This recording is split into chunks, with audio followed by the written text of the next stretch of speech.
오늘 우리에게 주시는 하나님의 말씀은 신약성경 에베소서 4장 17절에서 24절까지의 말씀입니다.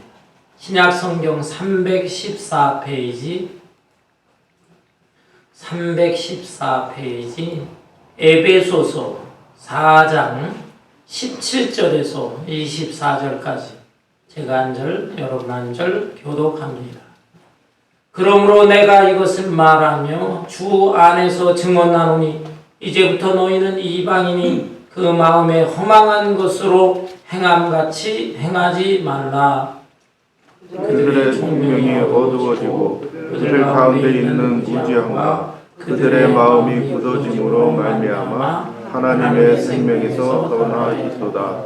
그들이 감각 없는 자가 되어 자신을 방탕에 방임하여 모든 더러운 것을 욕심으로 행하되 오직 너희는 그리스도를 그같이 배우지 아니하였느냐. 진리가 예수 안에 있는 것 같이 너희가 참으로 그에게서 듣고 또한 그 안에서 가르침을 받았을진데 너희는 유혹의 욕심을 따라 썩어져가는 구습을 따르는 옛사람을 벗어버리고 오직 너희의 심령이 새롭게 되어 하나님을 따라 의와 진리의 거룩함으로 지으심을 받은 새 사람을 입으라. 아멘. 아멘.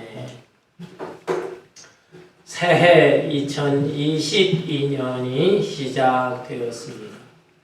새해가 시작되는 1월을 가리켜 영어로는 January라고 말합니다. January. 그런데 이 January라는 말은 로마의 글자 야누스라고 하는 말에서 유래되었다고 합니다. 야누스는 무엇인가? 로마 신화에 나오는 신입니다. 신의 이름이에요. 뒤통수가 붙어 있고 양쪽에 얼굴이 있는 두 얼굴을 가진 신의 이름이 야누스입니다. 야누스 신은 한쪽 얼굴로 과거를 보고 다른 한쪽으로는 미래를 보는 신이다 라고 합니다. 여러분 물론 다 가짜 신이지만 로마 사람들의 지혜가 들어있는 이야기라고 할 수가 있습니다. 여러분 1월은 무엇인가? 1월은 바로 지난해 과거를 보면서 반성을 하고 또 새해 미래를 바라보면서 새롭게 살 것, 꿈과 희망을 가지고 새롭게 살 것을 다짐하는 달이다라는 뜻입니다. 여러분 우리는 이 새해를 시작하면서 지난 한 해 또 과거에 어떤 삶을 살았는가 잘 살펴볼 필요가 있습니다. 그래서 잘못된 것, 부족하고 부끄러운 것 이것을 반성하고 회개하고 이제 새해를 맞이했는데 새해를 시작하면서 좀 더 새로워진 모습으로 하나님 기뻐하시는 아름다운 사람으로 살 것을 다짐하는 그런 시점이 되어야 할 것입니다. 아멘. 오늘 본문 말씀의 내용은 바울 사도가 옛날에 에베소 교회 교인들에게 보낸 편지의 내용인데 너희는 옛사람을 버리고 새 사람의 모습으로 살아라. 이것을 당부한 말씀입니다. 여기에서 옛사람은 이방인으로 표현되어 있지만 여기에 이방인은 유대인이 아닌 다른 사람 이런 뜻이라기보다는 신앙이 없는 사람, 불신자를 말하는 것입니다. 옛사람은 불신자. 그리고 새사람은 예수 그리스도를 구주로 영접해서 거듭난 성도의 삶, 그것을 새사람으로 표현을 한 것입니다. 그렇다면 옛사람의 구체적인 특징이 무엇일까? 본문 말씀에 여러 가지 특징을 언급을 했어요. 본문 말씀을 살펴볼까요? 17절부터 보면 그러므로 내가 이것을 말하며 주 안에서 증언하노니 이제부터 너희는 이방인이 그 마음에 허망한 것으로 행함같이 행하지 말라. 당시 에베소 교회 교인들 성전에 모이기는 했지만 그러나 마음속에 옛사람의 그 모습으로 옛사람의 성품을 가지고 살아가는 사람들이 많이 있었던 것입니다. 그래서 너희는 옛사람의 모습에서 벗어나야 된다. 옛사람의 특징이 무엇인가? 첫째, 그 마음에 허망한 것, 마음속에 허망한 것으로 행함같이 행하는 자, 마음이 허망한 자다, 이런 뜻이에요. 이게 또 무슨 뜻인가? 이것은 자신의 마음속에 삶의 목적이 없는 사람, 또 목적이 있을지라도 잘못된 목적을 가진 사람을 의미하는 것입니다.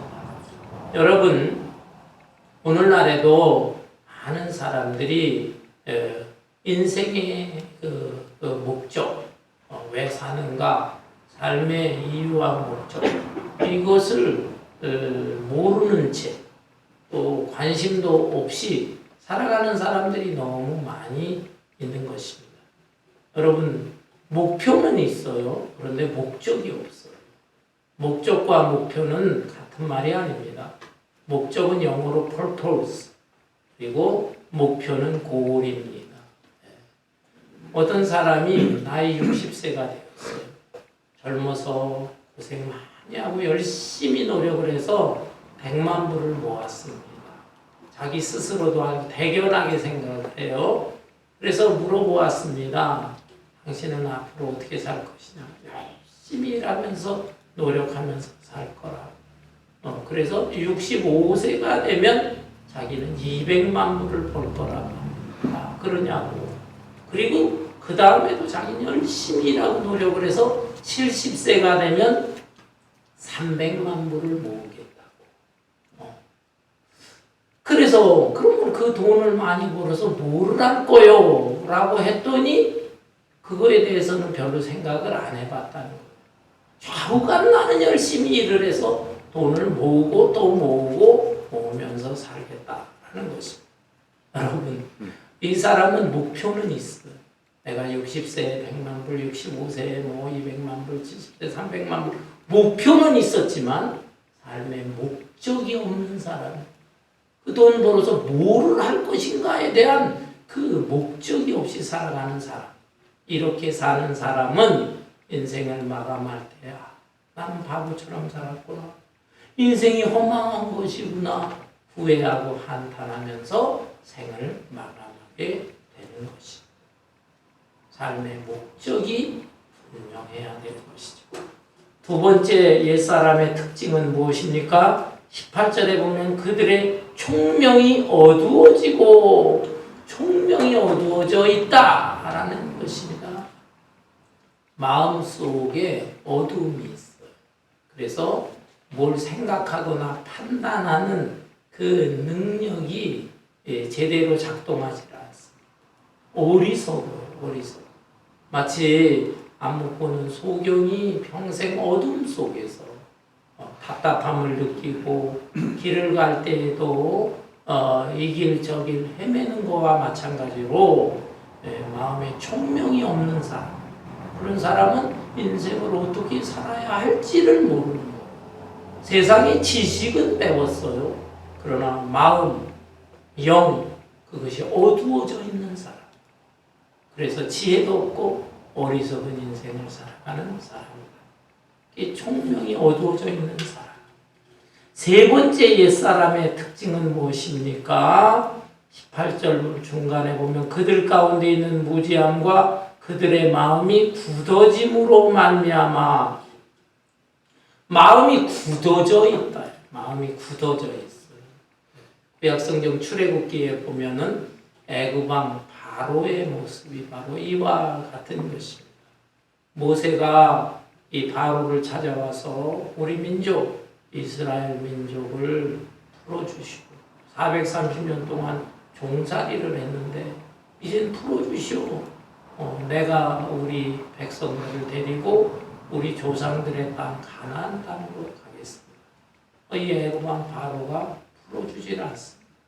마음이 굳어져 있어요. 아주 강팍해 있습니다. 그래서 모세는 하나님의 능력을 받아서 재앙을 내리기 시작합니다. 물이 피가 되는 재앙, 개구리 재앙, 이 재앙, 파리 재앙, 별의별 재앙이 막 나타나는데 이 바로가 꿈쩍하질 않아요. 마음이 굳어져 있어. 완고해. 고집이 센 것이.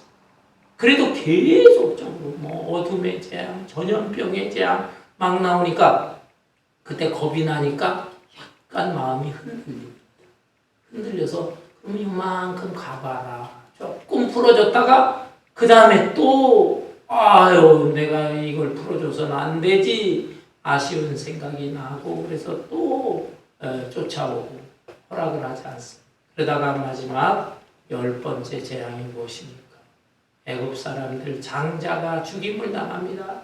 이 바로 이 왕의 아들 맏아들 왕자도 죽고 백성들도 다 첫 번째 아들이 죽고 짐승의 초태생들이 죽어 너무너무 끔찍한 재앙을 당하니까 할 수 없이 이스라엘 백성들을 풀어주게 된 것입니다.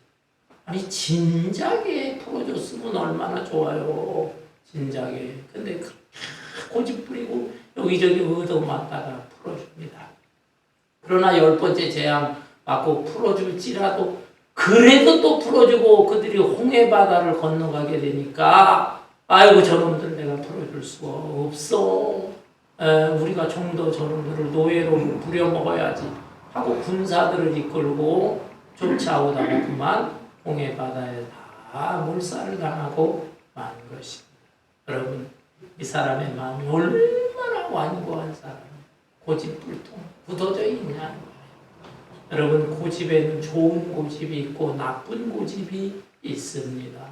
좋은 고집은 무엇인가? 하나님의 아들이 예수님이다. 나의 구주가 되신다. 성경 말씀은 진리의 말씀이다. 나는 이 말씀 붙들고 평생을 살 것이다. 이거에 대해서는 양보가 있어서 안 돼요. 이거에 대해서 철저한 고집을 부려야 됩니다. 이것이 좋은 고집. 그런데 어떤 사람들은 나쁜 고집을 끝까지 고집 부려요.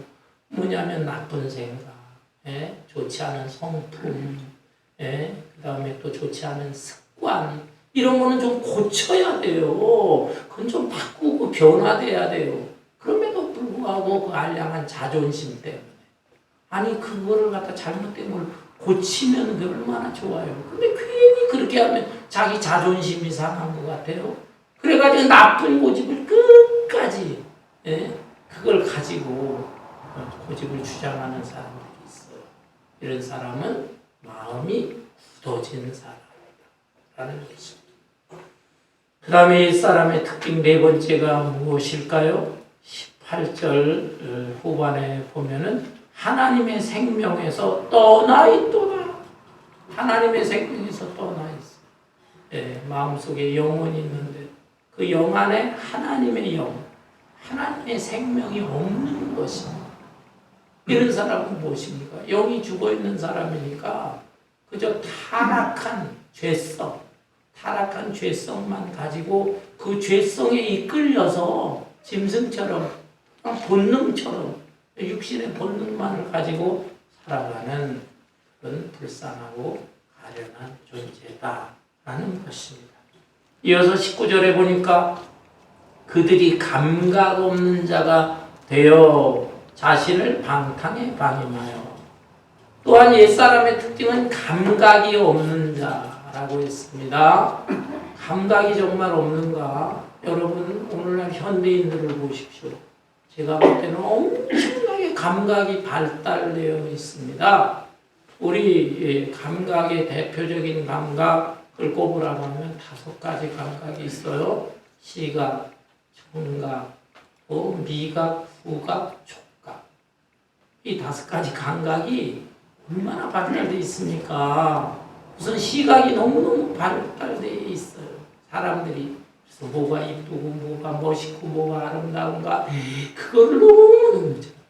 그러니까 이러한 현대인들을 또 충족시키기 위해서 그림이라든지 디자인이라든지 뭐 건축이라든지 얼마나 발달돼 있습니까? 여자분들 머리 미용하는 것도 미용사들이 너무너무 발달돼 있어요. 그래서 얼마나 스타일리스트라고 그래가지고 예? 이쁘게 그렇게 하는지 참 발달돼 있어요. 시각이 발달돼 있기 때문에 또한 청각이 발달돼 있어요. 듣는 귀가 아주 예민해. 이러한 현대인들에게 맞추기 위해서 음악이 또 얼마나 발전하고 있습니까? 가수들은 또 얼마나 노력하고 있습니까? 작년에 한국에서요 무명 가수에서 아주 유명한 가수, 스타로 뜬 가수가 있어요. 임영웅이라고 하는 가수. 하도 떠들어서 저도 한번 뭐로 얼마나 잘 부르길래 들어봤어요. 한 두세 곡 들었는데 이야 진짜 잘 너무너무 섬세해. 그 노래하는 게 그냥 막 소리 지르고 그런 게 아니라 이야 그래서 이 참 그 소리를 들으니까 너무 달달하고 달콤하기도 하고 그러니 야 저렇게 그러니까 이 현대인들의 귀가 발달되어 있기 때문에 일반 가수들은 그게 만족을 주질 못하는데 그것을 또 연구해가지고 피눈물 나는 각고의 노력을 해서 무명 가수로만 5, 6년 동안 그렇게 계속 또 노래를 잘했지만 그러다 자기가 계속 노력하고 개발하고 자기도 들어보고 또 노력하고 그래서 지금 한국 최고의 스타가 된 것입니다. 여러분 현대인 청각도 발달. 그러면 미각이 음식 요즘 음식들이 얼마나 맛있는 음식들이 많습니까? 또 요리사 옛날에는 솔직히 좀 죄송하지만은 요리하는 분들 음식에서 뭐 주방장이다 그러면서 약간 이렇게 좀 룩다운이라고 그럴까요? 약간 이렇게 좀 무시하는 듯한 경향이 있어요. 요즘에 젊은 애들 꿈이 뭐냐? 응? 자기들 꿈에 5번째 손가락 안에 드는 게 요리사 되겠다는 겁니다. 요리사, 셰프라고 하잖아요. 스타 셰프들이 나오는 것이. 사람들의 그 입맛을 충족시키기 위해서 또 이런 요리사들이 등장하고 있습니다. 후각, 냄새들, 그 각종 그냥 향수들 보세요. 이 향수 그 종류도 얼마나 많아. 그런가 하면 촉각도 이게 너무너무 예민하니까요. 이걸 만족시키기 위해서 이 천이 뭐 옛날에는 뭐 비단천 그게 최고인 줄 알지만 지금 비단천이 뭡니까?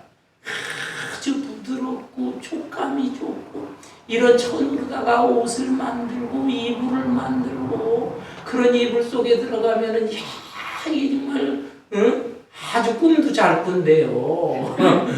예, 이렇게 발달돼 있어요. 그런데 여기에 그러면 감각 없는 자가 되었다는 게 무엇입니까? 이것은 이런 그 육신적인 감각, 말초신경을 자극하는 그런 감각은 엄청 발달돼 있지만 영적인 감각은 다 무뎌지고 죽어가고 있다라는 것입니다. 이 하나님의 말씀에 대해서 별로 관심도 없고 하나님과 깊은 영적인 교제, 기도 생활하려고 하지는 않습니다. 영적인 감각이 살아있는 사람은 오늘날 이 시대에 일어나는 코로나를 비롯한 여러 가지 징조를 보면서 야, 여기에 하나님의 뜻이 있는데 그리고 그 하나님의 뜻이 무엇일까? 그것을 또 묵상하고 기도하고 성령의 감동을 받아서 깨닫기도 하고 이래야 되는 것인데 이런 영적인 감각이 다 죽어 있는 것입니다. 옛사람의 특징, 마지막 특징이 무엇입니까? 19절 후반에 보면은 자신을 방탕에 방임하여 모든 더러운 것을 욕심으로 행하되 그냥 인생을 될 대로 되라. 인생 그냥 그럭저럭 항상 살다 가는 거야. 그러면서 자기 마음속에 있는 이 죄성이 시키는 것 그것을 갖다가 막아야 되는데 그냥 죄성이 시키는 대로 행동하는 것입니다. 마치도 자동차를 타고 가는데 이 차가 브레이크가 고장 나면 어떻겠어요? 예? 이 언덕에 내려오는데 브레이크 고장 되면 정신없이 큰 사고 나죠. 저도 미국 생활 한 30여 년 만에 그런 경험이 있었는데 와 정말 아찔하더라고요. 그 아래 사람이 없으니까 차를 타고 밀고 내려가면서 하면서 옆을 차라리 닫아버렸어. 근데 이 브레이크가 아예 고장나 있는 상태야. 이런 상태 그냥 인생 될 대로 되라 살아가는 사람. 이런 사람은 더러운 욕심에 이끌려 산다라는 것입니다.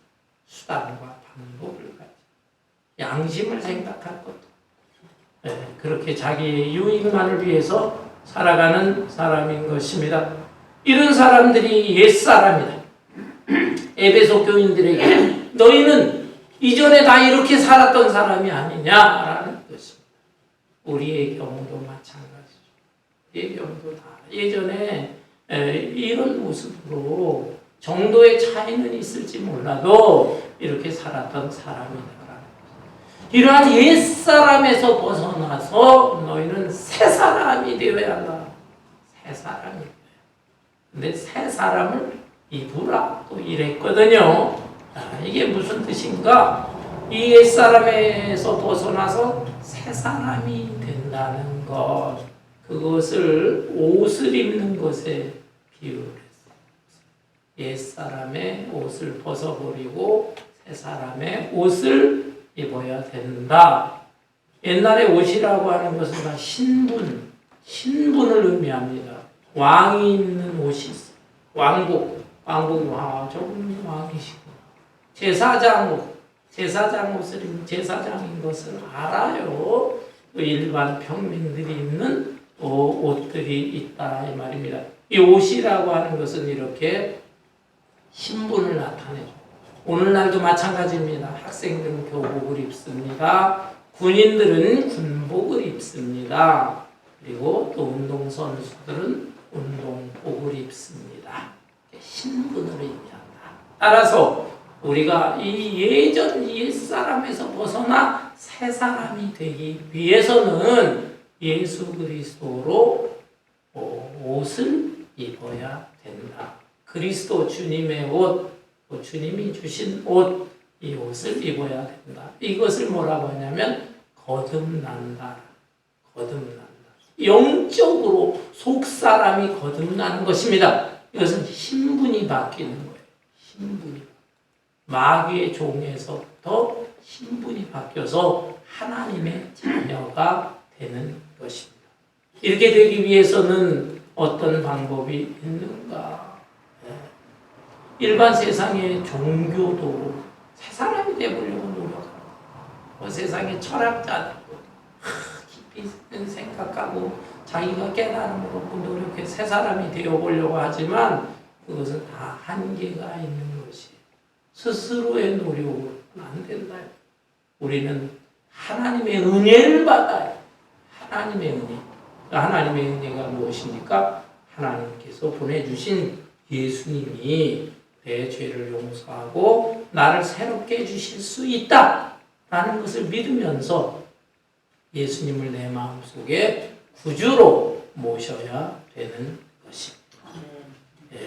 인류 태초에 하나님께서 에덴 동산을 창조하셨어요.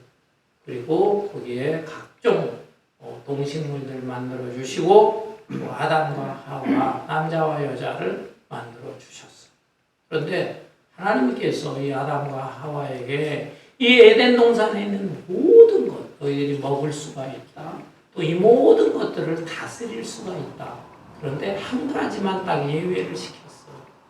그것은 선악을 알게 하는 나무의 열매, 곧 선악과는 먹지 마라. 그걸 먹으면 죽을 것이다. 그런데 그 동산 중앙에 생명나무가 있어요. 생명나무. 또 그 옆에 선악과 나무가 있어요. 저는 그게 너무너무 아쉬워요.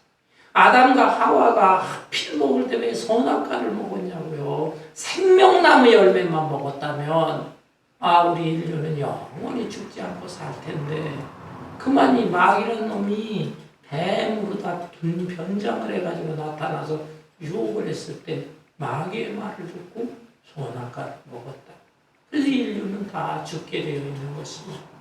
그런데 여러분, 그 당시에 생명나무 열매는 먹지 못했지만 오늘날 우리는 먹을 수가 있습니다. 그 생명나무 열매는 무엇을 의미하는가, 상징하는가? 곧 하나님의 아들 예수 그리스도를 의미하는 것입니다. 예수님께서 말씀하셨어요. 나는 길이요 진리요 생명이다. 그래서 불교에서는 돌을 닦고 어떤 고승 스님은 벽을 쳐다보고 6년 동안 잠을 잘 때도 앉아서 벽 쳐다보면서 돌을 닦으면서 그렇게 살았다 그러는데, 그런 방법으로 우리 속사람이 새로워질 수가 없다 이 말이에요. 속사람이 새로워지고 영적으로 거듭나는 것은 하나님의 은혜를 받아야 되는데, 하나님께서 은혜로 예수님을 보내주셨어요. 생명나무 열매가 되시는 예수님을 보내주셔서 그 예수님을 내 마음속에 영접을 할 때 내가 영적으로 신분이 바뀌어지게 되는 것입니다. 아멘. 이 이치, 어떻게 보면 단순한 이치인데도 많은 사람들은 이것을 믿거나 받아들이려고 하지 않습니다. 새 사람이 되라 그러면은 그냥 속 사람이 바뀔 생각은 안 하고 겉 사람만 바꾸려고 그래. 새해가 되면 새 옷을 입고요. 그리고 머리 단장도 하고 조금 기분은 좋아지겠지. 그리고 나 새 사람 되었다라고 합니다. 어떤 사람들은 또 성형수술, 요즘 성형수술 얼마나 많이 하는지, 특별히 한국 사람들이 많이 하는 것 같아요. 성형수술하면 제가 들은 얘기 중에 지금도 잊지 못할 그 우스갯얘기가 있어요. 예, 어떤 중년 여자가 자기 얼굴에 불만을 품고서 얼굴을 다 뜯어 고쳤답니다. 그리고 나서 집에 왔거든요. 집에 왔는데 집에서 키운 개가 이 여주인을 보면서 꿍얼꿍얼 하더라는 거예요. 왜 꿍얼거리느냐 하니까 냄새는 주인이 맞아, 냄새는. 근데 얼굴을 보니까 얼굴이 주인이 아니야. 그래서 이거를 갖다가 짖을 수도 없고 안 짖을 수도 없고 그래서 꿍얼꿍얼 된다는 얘기를 지금까지 기억하고 있는데요. 여러분, 그렇게 성형수술을 하고 그런다고 해서 새 사람이 되는 게 아니라 하는 거죠. 속 사람이 바뀌어야 된다. 속 사람이 바뀔 수 있는 비결은 오직 하나. 자기 노력으로 되는 게 아니고 자기 죄에 대해서 철저하게 회개하면서 동시에 유일한 방법은 하나님의 은총으로 이 땅에 보내신 예수님이 생명나무의 열매시고 그 생명을 내 마음속에 받아야 되는 것입니다. 아멘. 이것을 새 옷으로 갈아입는 것으로 그렇게 표현을 했어요. 그런데 여러분, 새 옷으로 한번 이렇게 갈아입었다고 그래서 그것으로 다 새 사람이 되는 것인가? 신분은 새 사람입니다. 신분. 마귀의 자식에서 하나님의 자녀로 신분은 바뀌었지만 새 사람이 되었다면 그 다음에 새 사람의 모습으로 더욱 더 아름답고 거룩한 모습으로 변화되어져 가야 한다라는 것입니다. 본문 말씀 20절부터 보면 오직 너희는 그리스도를 그같이 배우지 아니하였느니라. 진리가 예수 안에 있는 것 같이 너희가 참으로 그에게서 듣고 또한 그 안에서 가르침을 받았을진데 너희는 유혹의 욕심을 따라 썩어져가는 구습을 따르는 옛사람을 벗어버리고 오직 너희의 심령이 새롭게 되어 하나님을 따라 의와 진리의 거룩함으로 지으심을 받은 새 사람을 입으라. 한 번 거듭난 것, 새 사람으로 새롭게 태어나는 거예요. 그거는 한 번, 일순간에 일어나는 사건입니다. 그렇지만 새 사람으로 되어지는 것은 계속해서 우리 하나님 앞에 서는 날까지 계속해서 변화되어져 가야 하는 것이다 하는 것. 아무리 새 옷으로 갈아입었을지라도 거기에 또 얼룩지고 뭐 더러운 것이 묻을 수도 있고 그러잖아. 그때마다 어떻게 해야 됩니까? 깨끗이 빨아야 되는 거예요. 빨아서 새 옷의 상태를 유지해야 되는 것입니다. 이렇게 하기 위해서는 이 진리의 말씀, 예수님 주신 말씀, 이것을 계속해서 배워야 돼요. 배워야 되고 주님과 교제해야 되고 잘못했을 때에는 너무 하나님 앞에 나와서 기도하면서 용서를 구하고 또 부단히 주님 말씀에 너희는 기도하라 그랬으면 기도하고 또 봉사하라 했으면 봉사하고 또 나가서 전도하라 했으면 전도하고 이 말씀 명령에 순종하게 될 때에 옛사람에 남아있는 찌꺼기 이것들이 다 없어지는 것이고 또 얼룩진 것들 크리스찬이 되었음에도 불구하고 더러워진 우리의 옷이 깨끗하게 빨려가지고 아름다운 새 옷의 상태를 유지하게 되는 것입니다. 특별히 여기에 의와 거룩함 마지막 절에 보면 하나님을 따라 의와 진리의 거룩함으로 지으심을 받은 새 사람을 입으라 그랬어요. 여기에 의라는 것은 도덕적인 의를 생각하면 안 되고 하나님과의 관계입니다. 하나님과의 올바른 관계 그리고 진리의 거룩함 진리의 말씀을 따라서 세상 사람들과 구별된 게 거룩함이에요. 세상 사람들과 다른 구별된 아름다운 모습이 나타나야 된다. 이러한 새 사람의 모습으로 살아가라라는 뜻입니다. 여러분, 정원을 가꾸다 보면 느끼는 게 있어요. 우리 한미교회도 저 뒤에 텃밭이 있잖아요. 그 텃밭에 뭐 꽃나무도 있고 채소도 있고 과일나무도 있고 그러는데 그것을 가꾸는 일이 쉽지 않습니다. 정성을 들여야 돼요. 물도 줘야 되고 거름도 줘야 되고 때로는 벌레도 잡아줘야 되고 때로는 전지도 해야 되고 그렇습니다. 그래야 예쁜 꽃이 피어나고 또 열매도 얻을 수가 있어요. 그런데 그런 정성을 하지 않고 그냥 내버려두면 어떻게 돼요? 내버려두면 희한하게 이 잡초들이잖아. 잡초들이 여기저기서 자라나고요. 나중에는요, 이 덩굴, 가시덩굴 같이 되어버린다. 우리의 심령도 마찬가지.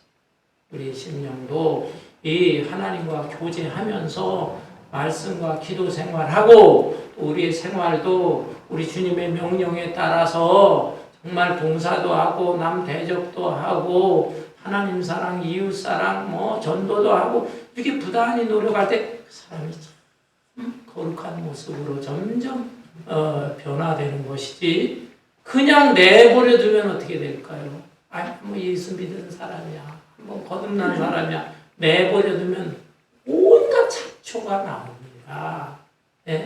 예수 믿는다 하면서도 마음속에 온갖 더러운 생각 이 옛사람의 모습이 다시 그냥 막 기어올라오고 생활 속에서는 그냥 일반 믿지 않는 사람하고 다를 바가 없어요. 그런 모습이 그냥 잡초처럼 우거져 나타나게 되는 것입니다. 1960년대 한국의 참 놀라운 지도자 평가가 다 다르기도 합니다만은 박정희 대통령이 나와서 그때 무엇을 외쳤습니까?